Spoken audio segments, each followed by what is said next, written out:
Before we start today's episode, I have some exciting news. From April 7th to 11th, 2025, I will be hosting a free online virtual summit called No More Heroes.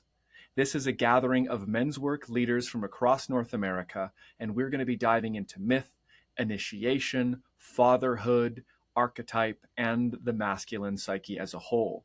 Furthermore, we'll be looking at where we are in terms of men's work today and where we ought to be going to bring forward a brighter world.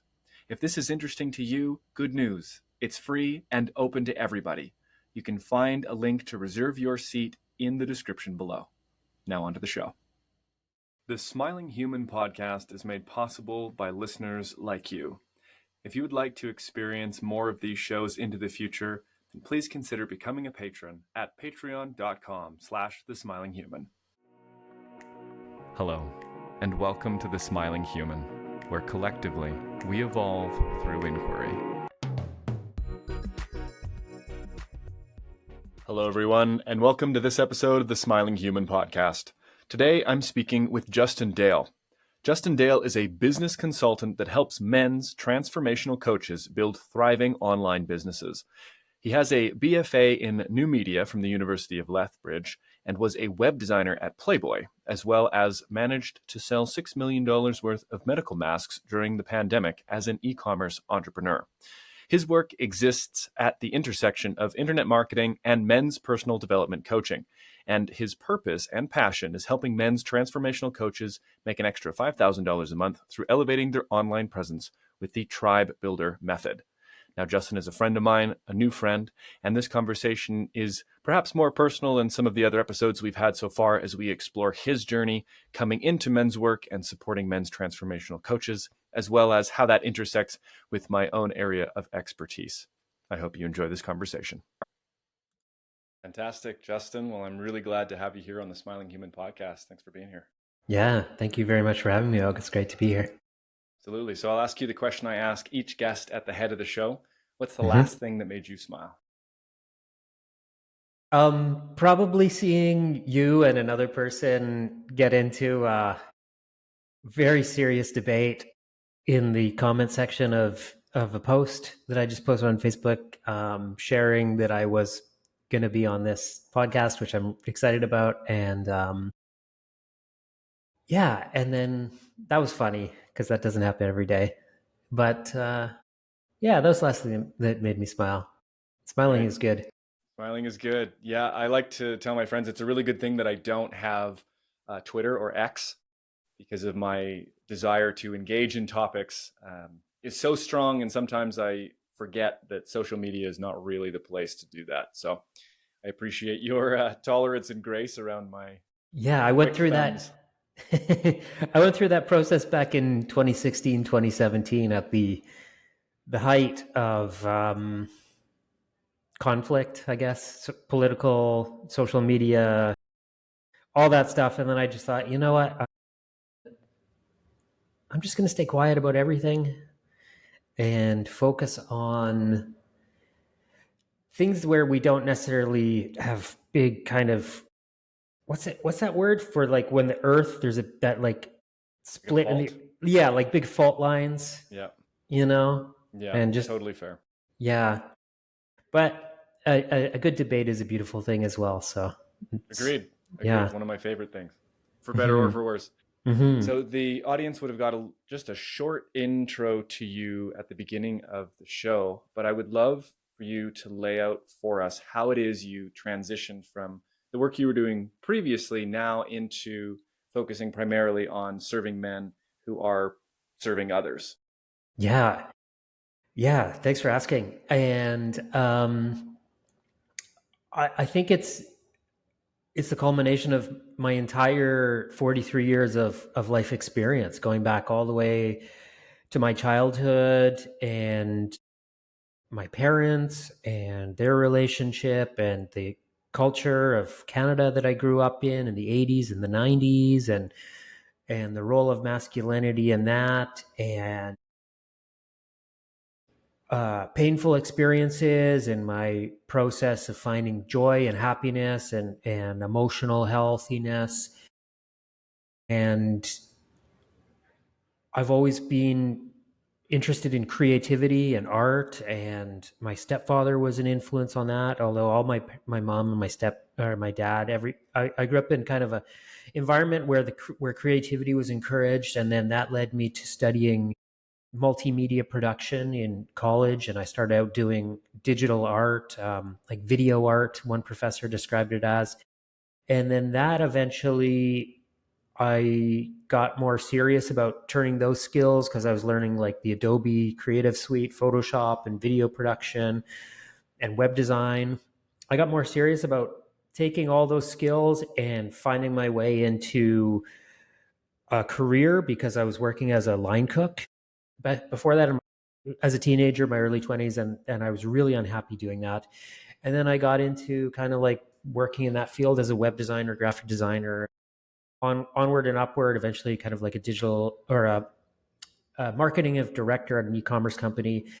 And along the way, trying to find myself as a human being and trying to be able to connect with girls romantically and form friendships with other men and be respected. And um, I got involved in the coaching world because I went through like a really periods of my life where I was in a lot of pain, a lot of anxiety, a lot of depression. Even what I would say, these are the words I use. I even went through like a Kundalini rising experience, which was excruciatingly painful for like 2 years, and just a lot of loneliness, and really always believed in this idea that we can create our life, we can create who we are, we can grow and heal and become stronger and return to our true nature, our true self. And I think that growing up, I just went through things that affected my self-esteem, where it made me feel bad about myself, as well as I got a lot of weird ideas about masculinity. I was exposed to feminism, and I'm not saying feminism is bad, but I was exposed to a lot of ideas at a very early age that told me like men are kind of inherently there's flawed, and you need to tone down those sides of you, maybe that where you want to, I don't even know what words to use, like express your strength, and be wild. And trying to connect with girls was really a real challenge for me because of my low self-esteem and my shyness. And so that was a real process where I I decided I really need to take action with that, and really change some things with that. And then that led to learning about masculine and feminine energy, and what women really want in a man, what they really feel attracted to. And then as well as just feeling like who I really am. Like I like sports, I like to compete. I play soccer Tuesday nights, and I get really competitive, even though it's like a beer league. And I love it. And I like stuff that people would traditionally say is masculine. I'm just drawn to that stuff. That's because that's just the way God made me. And so it's been a process of rediscovering and kind of coming back to my true self, and shedding layers of people. My experience has told me that I'm less than I really am, and that there's something wrong with me for being masculine. And so and then I mentioned my professional career that led into helping people with marketing, and I really focused on the coaching space because I love it. It's really fun for me. And then realizing that my clients that I help with marketing, what they also need in addition to the marketing tactics and strategies is they need to elevate their own self relationship. And so that kind of brings me to where I am now, and I feel so alive and fulfilled and challenged. And um yeah, and here I am speaking in public and meeting amazing people like you, so it's really exciting. Brilliant, brother. Thank you. I'm drawn to focus on two pieces of what you brought forward. On the one hand, there's the notions of perhaps the distortions around masculinity that characterized the early aspects of your development, maybe even into later adolescence. And I know too, in having spoken to you in other conversations, we've had a few, is that you had worked for Playboy before, and that was mentioned in the bio, and you also had been in some sense working with or for a pickup artist. And so Yeah. I'm curious about the intersections there, because that's on the one hand, and I'll come back to that and offer you a pretty clear question for that. On the second point, when I listen to your story, and what I find so relatable about it is that there's this sort of two-track progression that's taking place. On the one hand, your skills are developing, your natural proclivity for creativity and pursuing what is authentic to you is growing on the one side. And then there's this sort of snaking river of who am I? What does it mean to be a man? What does it mean to be a man in relationship? And and eventually where you've come to is there's actually this merger now where this authentic masculinity that you've cultivated in yourself, and having moved through the shadow pieces, which is what I want to talk to, you're now able in a position to apply your own unique magic and skills to be able to serve others to do something similar. So I'm curious if you can speak to the the contrast. This is what I want to know. When you're working for Playboy, that's got a lot of darkness and shadow around it. There's a lot of trafficking around this. We know there's now, we didn't always know this, but we know that there's a very dark aspect to it. The pickup artist community as well hmm, has elements that are rooted in misogyny for sure, and a deep sort of distrust and disrespect for the feminine and for women. And so that transition from now where you see your authentic masculine and this shadow aspect, like how did you move from that point A to point B? Yeah. And I want to add to that I live in Colombia, where there is just massive sexual tourism, basically, like just prostitution everywhere. I live in a pretty small city, so I know all the other expats, and they're all just completely addicted to prostitutes, and all they want to talk about is girls. And it drives me crazy. And I judge them. And because like they're my age, or roughly. And in some ways it's like, well, gosh, there's so much to it, because my hormones have shifted. And so I don't, like, when I was, like, let's say 16 years old, and a beautiful, physically attractive girl walked by, I had to stare. I could not stare. Like, I would do because I was just, every fiber of my being was wired. And I know maybe not every single man is like that. Some are just more like that than others. I was like full to the max like that. And now it's the cringiest thing ever, and it's pathetic and it's sad. Because I'll be out having dinner with like the guys from my soccer team, and like they're the other expats. We just all know each other. Um, and all they talk about is girls, and it's just like ridiculous. And one of them is in a long-term relationship, and he cheats on her all the time, but always paying. He's not really particularly attractive. He's got a lot of money. He's from Italy, and it's so poor here. So, but and then the other guy, it's like he's incapable of having a girlfriend. It's like it makes me kind of wonder how they got to where they're at. Like, and I could kind of relate to them more earlier, but I always loved the idea of having a girlfriend, even when I basically wasn't really capable of it for whatever reason. I still liked it, but if like um The and then qualities you see in them, is that something that you noticed while working at Playboy with the sort of mentality there being hyper focused on the visual and on the aesthetic. I imagine that a magazine focused on portraying the idealized version of the feminine would be perhaps quite drenched or saturated with that kind of mentality. Is that the lines that you're drawing here? Yeah. So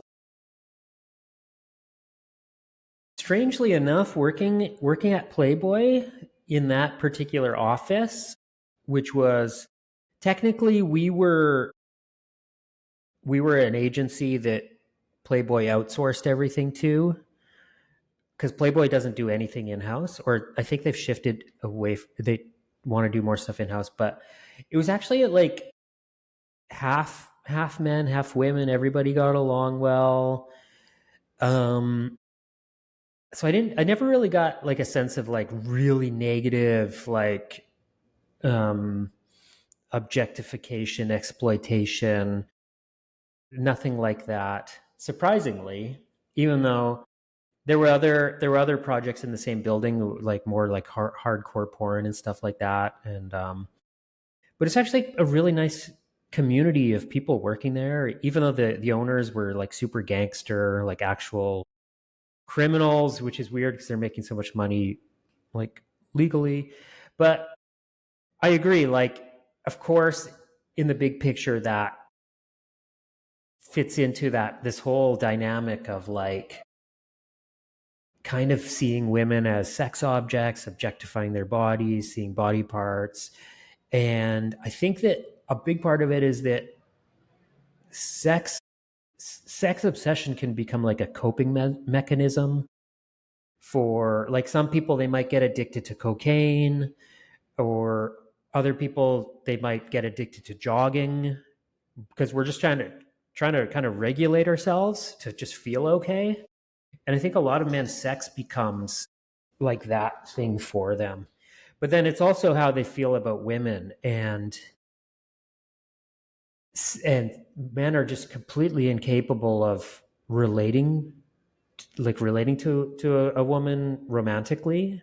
They're lost, unfortunately, and like, but women are too. I think it's just the pressure is not really on them, but they probably are completely lacking in communication skills and openness and whatever. But men are in a pretty rough position with that. And so me learning how to be a pickup artist was really an attempt to get like a find a beloved life partner, was really what was behind that. Although I definitely was interested in sexual variety as well. But now, looking in hindsight, that was a long time ago. Now I can say, like, having had those experiences, I'm definitely feel like I'm ready, because I'm still single. Um, but I do feel like I'm much more ready now, having had those experiences, which were really fun and rich and fulfilling. But I also know that I hurt some people, and I picked up some bad narcissistic tendencies when it came to relating. But it was part of my healing journey of finding my self-esteem, finding my ability to act in a way that's attractive, because that was kind of I was told from such an early age, put what women are these incredible, exquisite creatures, put them on a pedestal, be nice to them. They're like, the future is female. As soon as we just let women be dominant, the world's going to be a utopia. And that just made me feel like I'm not worthy. I don't deserve one.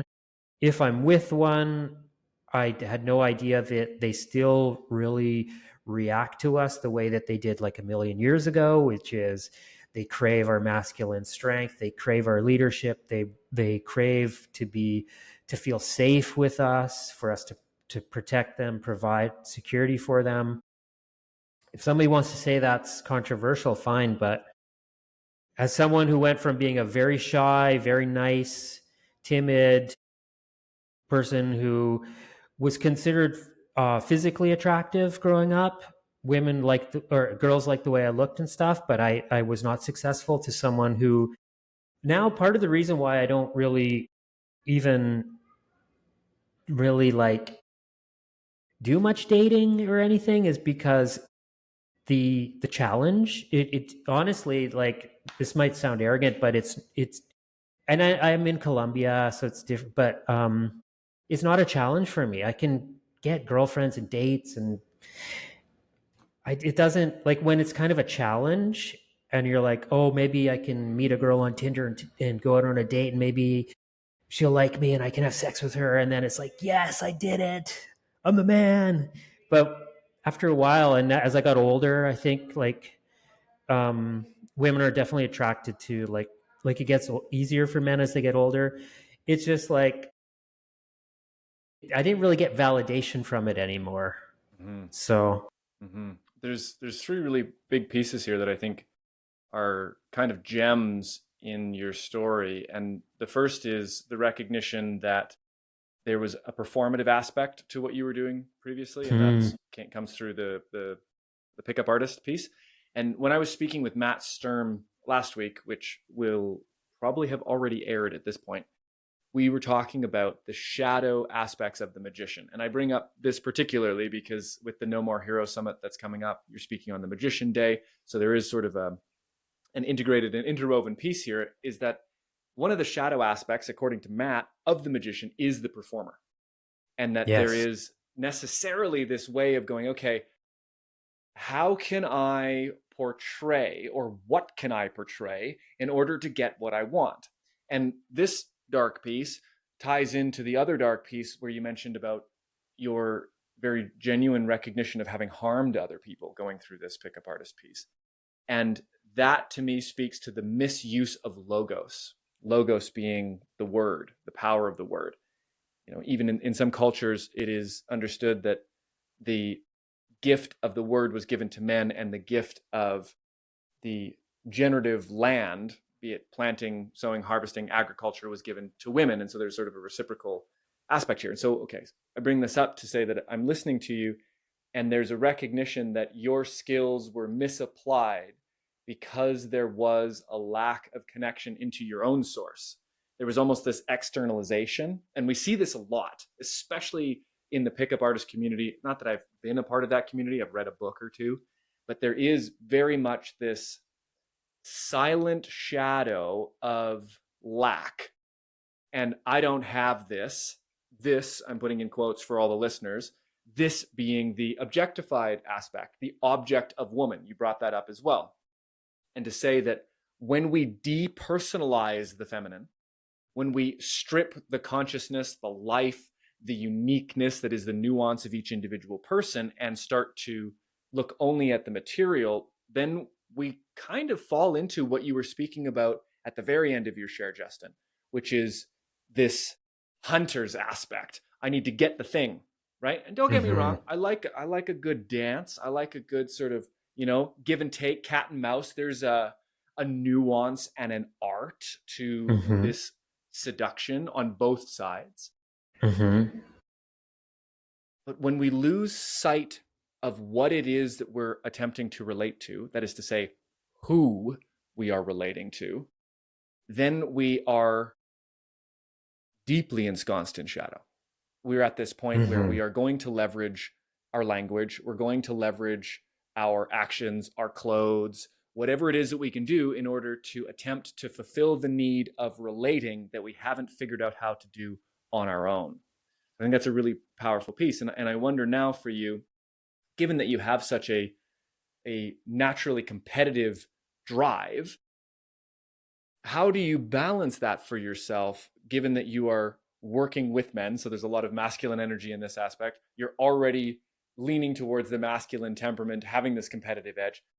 Where do you find yourself, or how do you find yourself able to move from that very polarized yang, or that very competitive edge, into the other aspects, the more generative, the creative, the relational? Great question. And you're absolutely right. So the mindset that I learned was to treat all women as sort of a singular spirit, and each interaction builds upon the last one.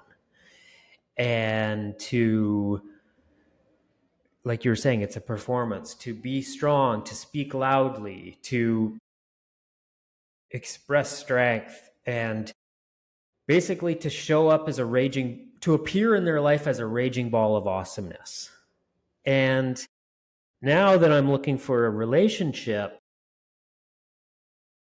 it is so different because I've recently gotten involved with a girl that is objectively one of the hottest girls I've ever been with in my life.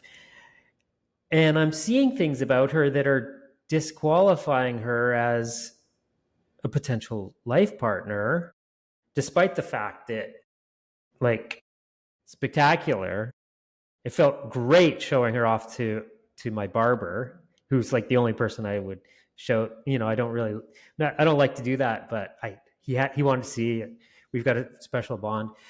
And so now it's like interesting to share a shortcoming of mine and see how they respond to that, or to, yeah, basically the opposite of like always just putting my best foot forward, mirroring them, reading them, sensing what they're going to respond to and giving them that, to really sharing who I really am and testing to see, like, do they appreciate the things about me that I want to be appreciated for? Are they capable of seeing it?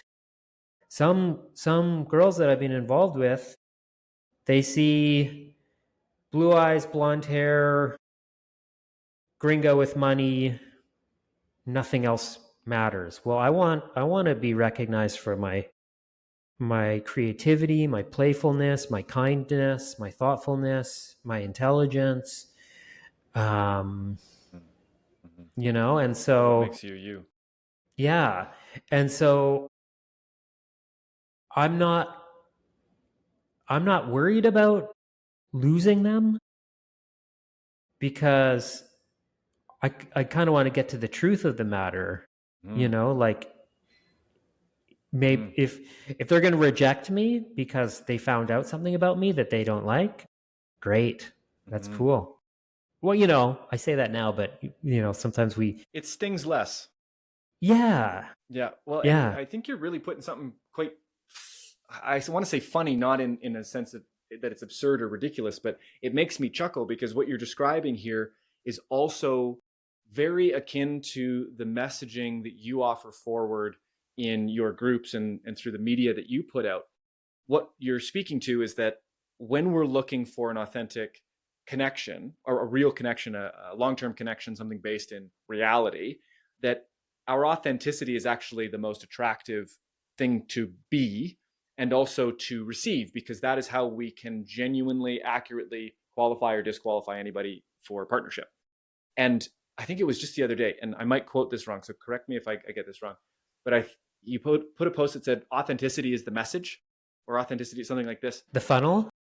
That's what it was. Authenticity is the funnel, right? Yeah. And I thought, that's bloody brilliant. And it's the same in dating. It's a principle that applies to all aspects, not just for men, but men and women, but particularly we're speaking to men here, is that when you are genuinely and deeply in touch with what is true for you and are skilled enough and capable to articulate that either through speech and action, either one, both is better, that's when we start to attract the things that are in harmony with us, be it a client, business partners, women. And so I wonder if you could speak a bit to that, how that authenticity has worked its way into your dynamic and how you came to weave that into the marketing process. Okay. So let's say, yeah, I love that bridge into because into the business side of things because I've thought about that. So, but I'll start with the kind of dating romance stuff first. Is, let's say a girl rejects me. Well, it's not because I'm not good enough. It's not because she's not good enough to see how great I am. It's just there's not that chemistry, there's not that energetic resonance. And sometimes one person picks up on it earlier than the other one. And like sometimes maybe I desire a girl that I can't get because she's already seeing that we don't really resonate, but I'm sort of like still seeking validation or something to try and get that. But I'm shifting more and more away from that. And now it's like when it works, it works. And so I went through that process of being basically not taking any action, incapable of expressing my interest, my desire, to very clumsily attempting to maybe express romantic interest, not successfully, to getting very proficient at it and smooth, just skilled, experienced. And so I've got a pretty big marketing background, and but sales less so. And I'm still a work in progress when it comes to the sales part side of things. And I'm sure I've gotten better and better and better, but I've sometimes sort of likened it to that process of like, hopefully I'll go through a similar process of being like just kind of awkward and not really understanding the nuances and the details, or just the state of the frame of mind, the state of being, to just it just gets smooth. It starts to work. And I'm hoping that I'm on a similar process of that with kind of the sales aspect of what I do now, because I am a work in progress. I haven't mastered everything. I would say I'm someone who can definitely help people on the path who are less far along as myself. But for someone who's $1 million a year coach, maybe there's something I could teach them, but I'm probably not their mentor, but that's all good, because people that are less like less far along than myself, I can definitely share everything I've learned along the way. And I think it is a similar process of communication, relating to other human beings. And I think that when the quality of our life is largely dictated by that, because um, the most richest experiences in life are not necessarily when you have like a new material object. It's more like when you're with great people in some cool place. And like, let's say maybe somebody invited you to spend the weekend at their cabin with them and their other group of friends. You guys all know each other, and it's just this amazing thing. And I went through times in my life where I felt kind of like outcast and missing out and not knowing how to connect with people and make friends. Although my true nature has always been outgoing, friends, social, to now like being able to connect with people, network, make friends, have my own social movement that I've got my own thing going on, and then I can jump into other people's thing. And actually doing this coaching thing and getting more high profile on social media has been wonderful for that. Like, for example, meeting you is a great example. Like, meeting so many amazing people. I went hiking in Colorado last summer with people I met through the work I'm doing.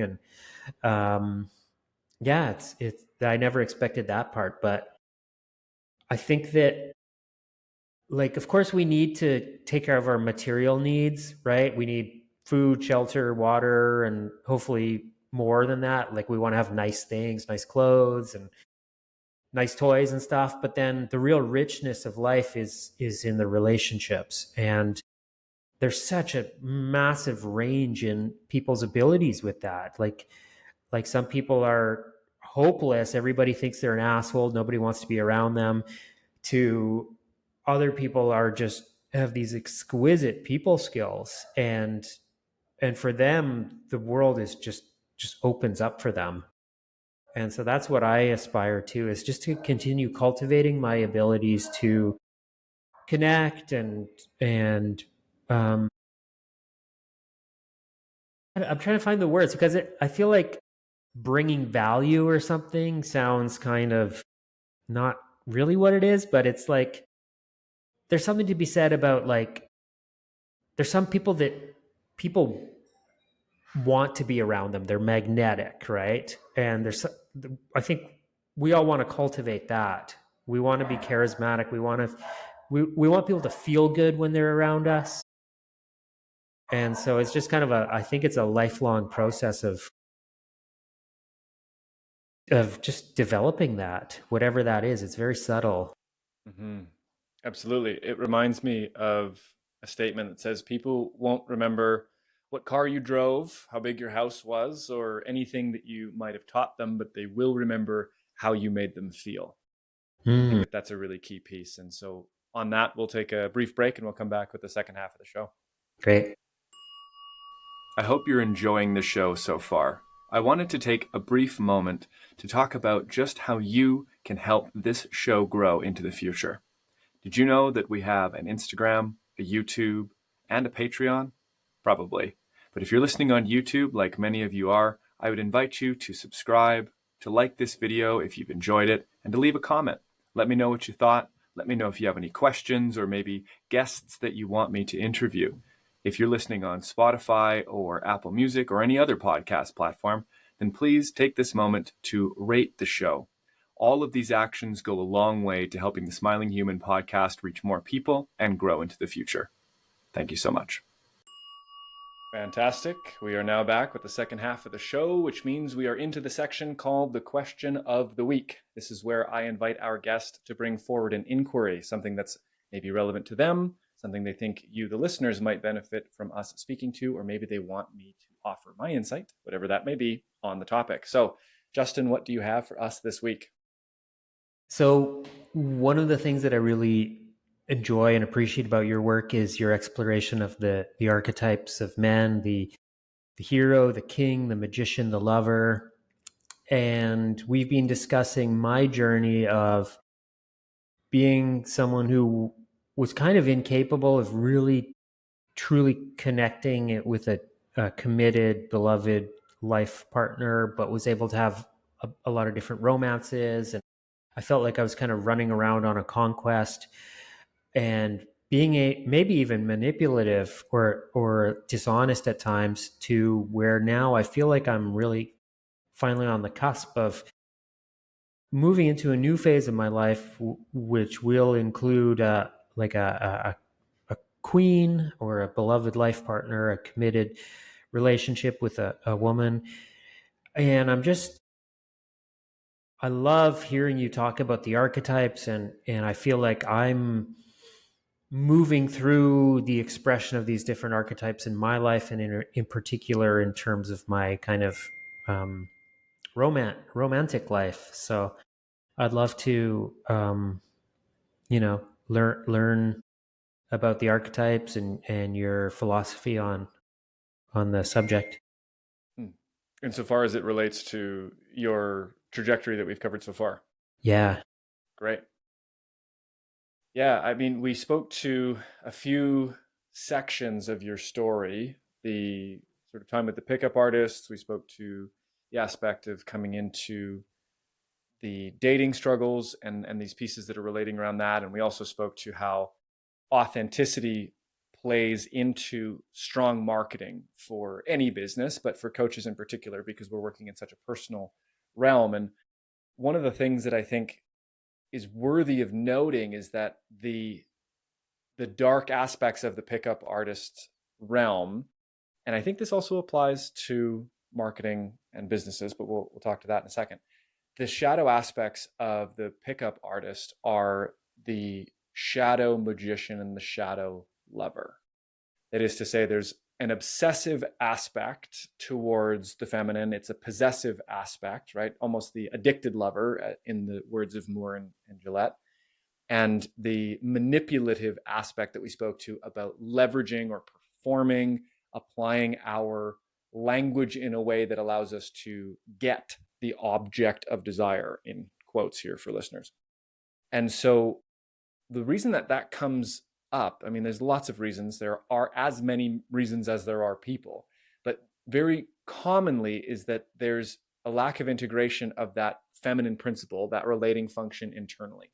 So when we're looking at this process, be it in trying to find a partner or trying to bring our business into the world, we are effectively attempting to relate with something other than.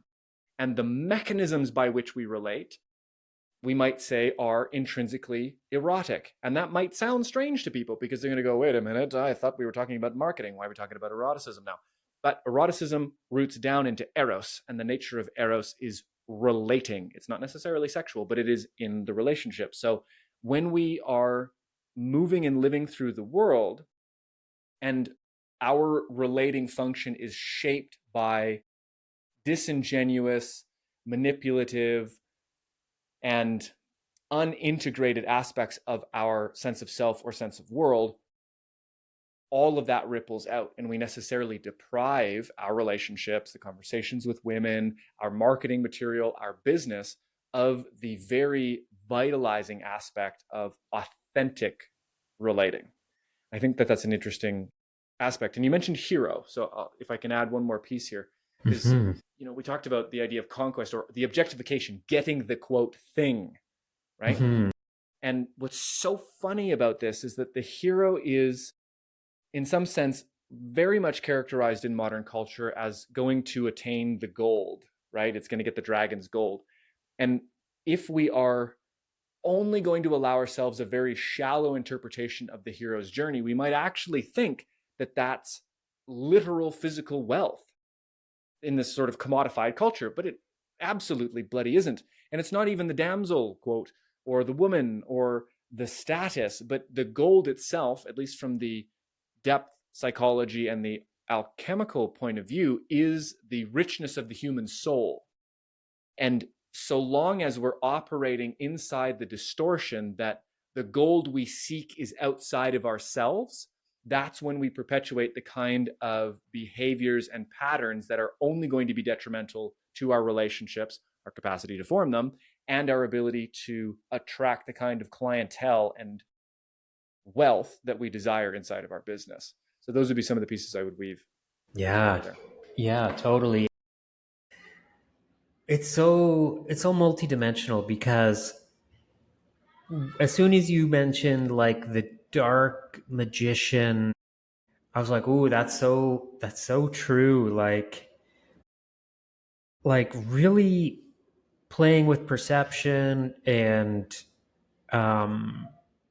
lies by omission and sort of dazzling, like attempting to put a spell really with charisma or whatever to dazzle them, and with the idea of, because I feel like the hero,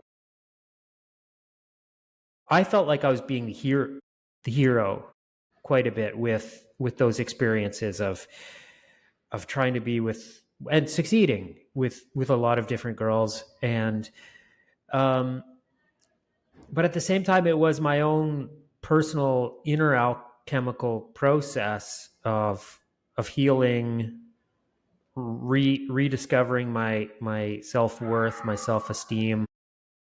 And so it's such a mix because there's the addicted lover, that compulsive sexuality, the lying, the really hurting badly, breaking hearts. But at the same time, and maybe I could have done a little bit more gracefully and ethically, not not like I was so terrible, but at the same time, this is all very much a healing journey of someone with good intentions for the world, who's always cared about other people, trying to transform myself to back get to kind of my divine birthright of knowing that I'm worthy, that I'm wanted, that I'm attractive, that Hmm. a good There's sex nothing life is, missing. yeah, Hmm. yeah. And so it's really so multi-dimensional and all these things. Hmm. I might add something about the distinction between the hero and the king when we're looking at how we move through the world. This is something I've been putting a lot of focus on, just given the fact that I've been crafting in person workshops for men to do this exact transition. When you were speaking about being the hero and sort of having that conquest aspect, there's something really like needing to be pointed to here, which is to say that the hero doesn't have any domain other than his own body, right? The hero is its own individuated element. And that's an important thing to remember. It's like, yes, all the archetypes are individuated in their own sense, they're individual in that sense. But the hero's journey is the journey of individuation. And so it moves through as the main character and as the main point of focus. This is where we get the ideas of, oh, how much money am I making? How many clients am I attracting? How do people think about my marketing? How many girls can I get? It's all about I, me. But Mm-hmm. when we start to shift that, the shift is in recognizing that our heroic commitment in the highest aspect, because you brought in the divine, is to first order principles, something like this. We need to be aligned with divine truth in order to be able to mature properly, the way of nature, we might say.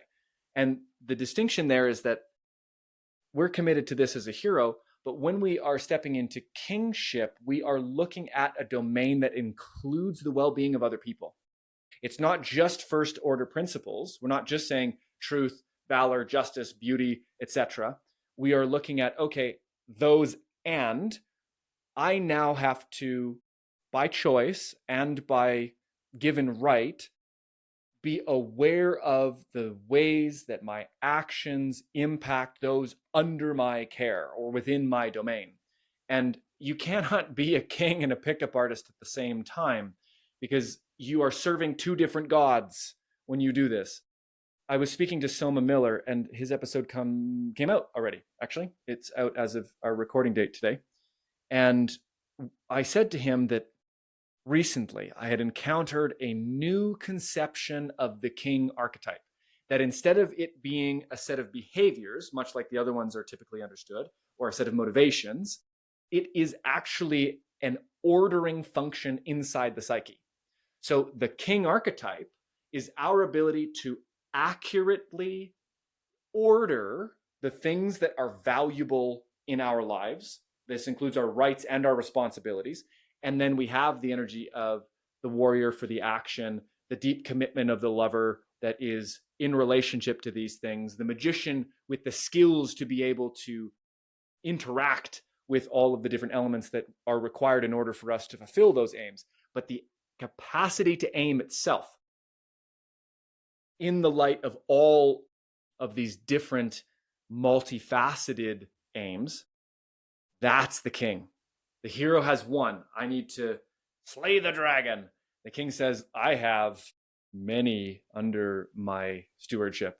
So there Mm-hmm. is more than just I to consider. I think that's an Mm-hmm. important piece to add. Wow, and that just made me think of, I have worked with people who they're very successful in business outside of coaching, and then they want to get into coaching, and it's all about them. They'll start showing up a little bit on social media saying, hey everybody, I'm a coach, I'm so good at life, now I'm going to show other people how to be this good at life. But it's all about them. And there's this kind of philosophy. I think maybe an author named Dan Miller came up with this originally, which is be be Obi-Wan, don't be, or be Yoda, don't be Luke Skywalker. Be the guy, don't be the hero. When as the coach, you're not the hero. Let the client be the hero. Or it's like when we're creating content as coaches with the intention of attracting clients, as well as just like living our purpose, because we attract paying clients through our social media, but we're also having a effect on the world, the larger world, through our social media. And I think that's a good way of thinking about it. It's like, make content for them.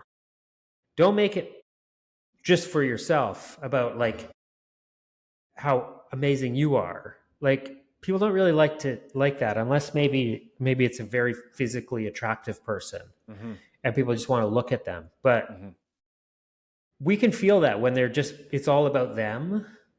So I think that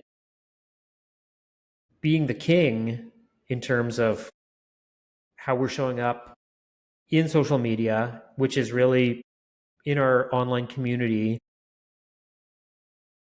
sort of caring about everybody else, is kind of a steward of the community rather than it's just me, me, me, me, is such a critical shift. And some people, they haven't quite understood that yet, because they're doing it for egotistical reasons. They like the idea of being a coach because it's kind of high status, it's kind of sexy. Yeah. And maybe on some level they do have really good intentions. They just haven't really tapped into it yet, the real why. But often it's sort of, I've seen it like it's sort of self-aggrandizement. Well, and on the other side too, there's also those who are readily abandoning their authenticity to produce content that pleases. And I think that that's the flip side, right? So on one hand, it's like, oh, look at my persona, look at my self-crafted image, and I'm going to put this forward. In some sense, we all have to do that. Like, we choose a profile picture. Some of us get photographers. We have copywriters, right? There is a craft to it. But one of the razor's edges that I have found in my own business building, and this has come through conversations with you as well, it's been expounded on, is that there is a very delicate balance in business and in life between offering that which is beautiful and enjoyable to a large group of people without compromising your authenticity. And some people, they rail against this, and it's an interesting conversation to have with people. And I've been the people railing against it in the past, which is to say, why should I change how I'm speaking or how I dress or what I say in order to be more palatable to other people? You go, well, okay, you don't have to, but if your palatability is what you're relying on in order to attract a mate or to find success in business, then take it into consideration. Find a way to balance what feels true for you with what is comprehensible and attractive and meaningful and beautiful to other people. That's a delicate, delicate balance. Yeah, it is. And I've got some perspective on that, because most of my coaching business is based on Facebook, but I'm also active on Instagram. And on Facebook, I've got maybe 4,000 friends, a little bit less probably, and probably 3,000, 3,500 of them are working in the personal development space in some capacity, potential perfect fit clients. On Instagram, I've got like 800 followers, and they're mostly people that I've just met traveling. Probably half of them don't even speak English. Like, it's a big Spanish speaking, because I speak intermediate level Spanish, and Sí, está bien. sí, claro.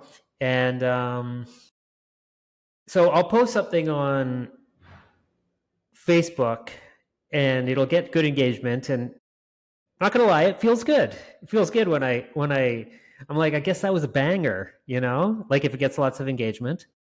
And then I'll post the same thing, like modified a little bit to Instagram. So there could be potentially something changes in the um, what's the medium or whatever, but it's the essence of it.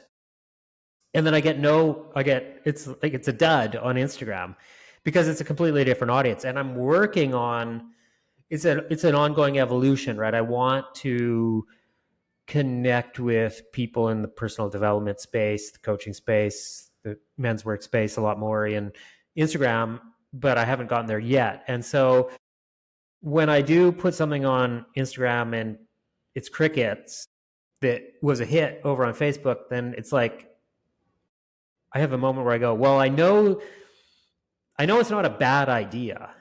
Mm-hmm. It just based purely on the audience perception, because I know that that other audience did like it. So then it's like it's about staying true to my vision, but what I want to the idea is I want to share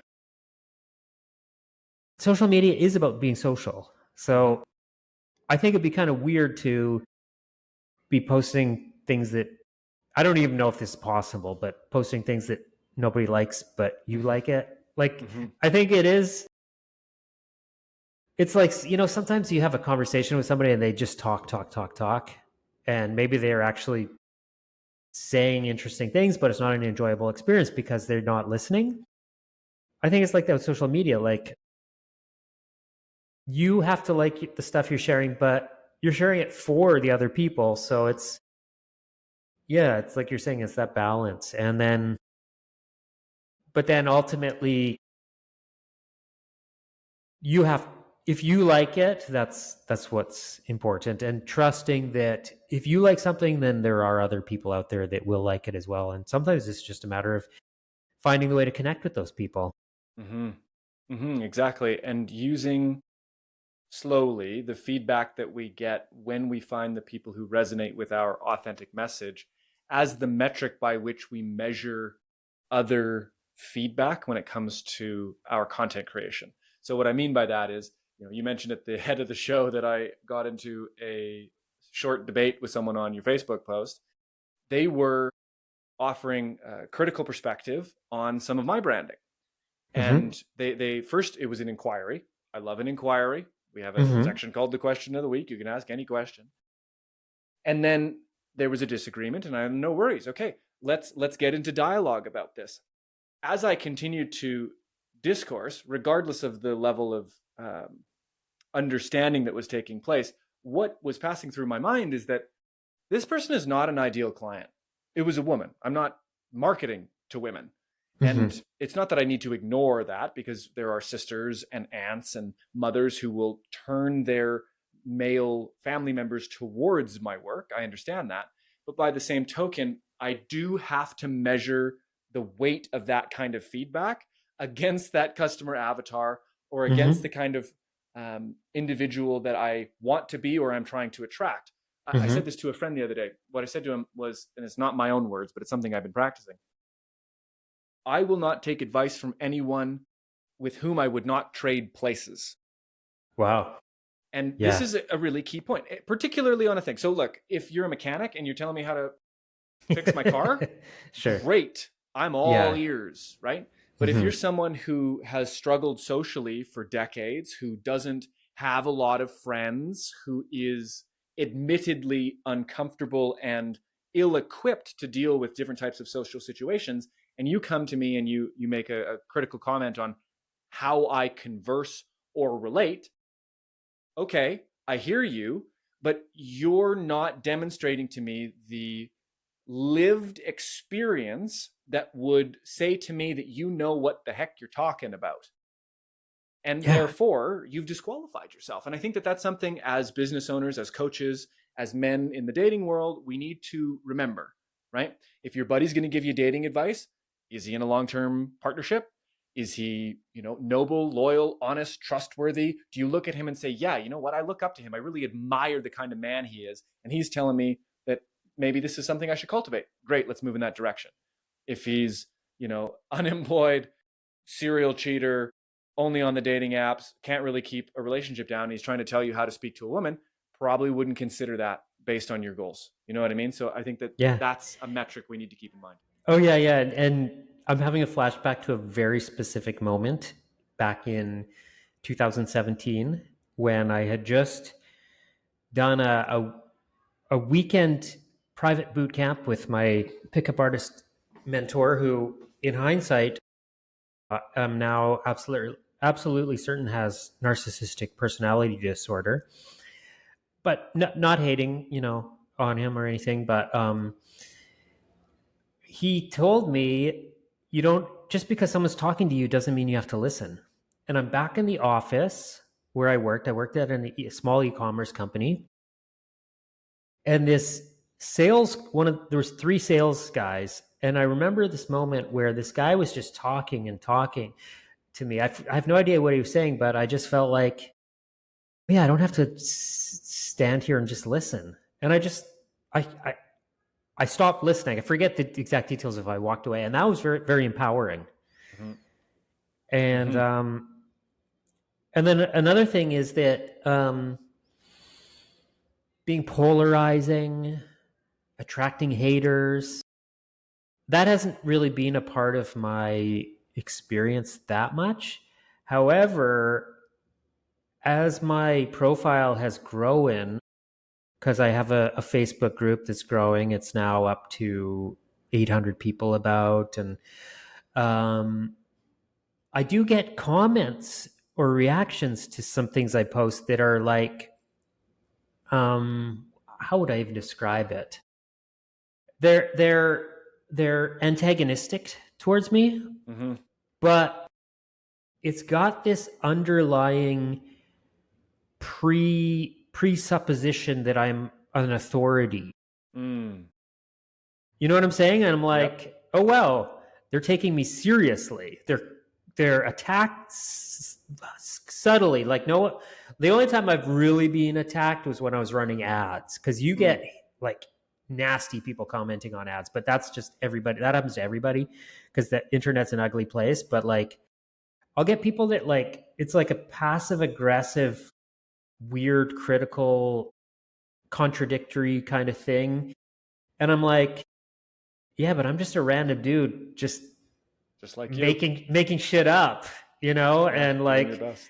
I guess you're taking it seriously. The fact that you're like, so Yep. I That think, makes yeah, sense. yeah. So, and I I appreciate people that are really polarizing and controversial, and there's some celebrities out there that are just, some people hate them, other people love them. Because I've always been like a nice guy, and so that appeals to me. But I don't think my true self is particularly necessarily the most controversial by nature, Yep. because I think I'm pretty reasonable. Not Or everybody pretty, falls in that camp. yeah, Yeah. yeah. Yeah. But Well, and it again, is that speaks interesting. to the authenticity, right? It's like if we're going to move forward, even though we can admire a quality about somebody, be it, the ability to be controversial and to speak an opinion and to, run headlong into conflict, public conflict, we can admire that and not have to incorporate it in our messaging because it's not real for us. We can say, great, Jack likes to stir the pot. Thank you, Jack, for showing me how to stir the pot. I don't want to stir the Mm-hmm. pot. I don't really Mm-hmm. feel like it, but I appreciate that Jack does it. So Mm-hmm. I think that's an important thing to recognize, that not everything that we appreciate needs to be something that we practice. And that's a lovely way to recognize that there's room for our own excellence and our own deficiencies that actually fit as a part of the whole. That there are other people who will be X, Y, and Z, and I can be A, B, and C, and some people are A, Z, and Q, and there's all different types of things like this. So, Mm-hmm. but we've come to the end of our hour here, Justin. If the folks listening, the brothers listening, are curious to get in touch with you, they want to know more about the Facebook group, they want to know more about how they can weave greater authenticity into their own marketing for their businesses, where can they find you? Yeah, so I'm most active on Facebook. I should probably check sometime if there's a million other people with the same name as me, and it's hard to find me, but I'm Justin Dale on Facebook. My website is tribebuilder.net. And yeah, that's pretty much it. I'm everywhere. I'm on YouTube, on Instagram, but those would be great places to start. And I do have the Facebook group, which is a great place to get more involved in the work I'm doing, which is helping people build online coaching businesses. And yeah, so it's been a really interesting conversation. So thanks for having me. You bet. It's been an absolute pleasure, Justin. And as always, the links to the aforementioned websites and groups will be in the video and episode description, so you can find them there with ease. Thank you so much for being a part of the show. My pleasure. And that concludes this episode of the Smiling Human podcast. Thank you so much for listening. But before you go, I have 2 invitations for you. The first invitation is to receive a free gift. I've created a free insight journal. This is a 30-day self-reflection and introspection journal that you can download at no cost in the description below. Go have a look and join the journey. The second invitation I have for you is, if it feels within your means and possible for you, then please head over to patreon.com/thesmilinghuman. Becoming a patron will give you access to perks like behind-the-scenes footage and access to live Q&As with me monthly. You also get voting privileges to help pick new guests or to help guide other episode content. Truly, the support of listeners like you, paid or unpaid, goes a long way. So if you could like, share, subscribe, and give a rating on the podcast app, all of that goes a long way. Thank you to each and every one of you who's been on this journey with me. See you again soon.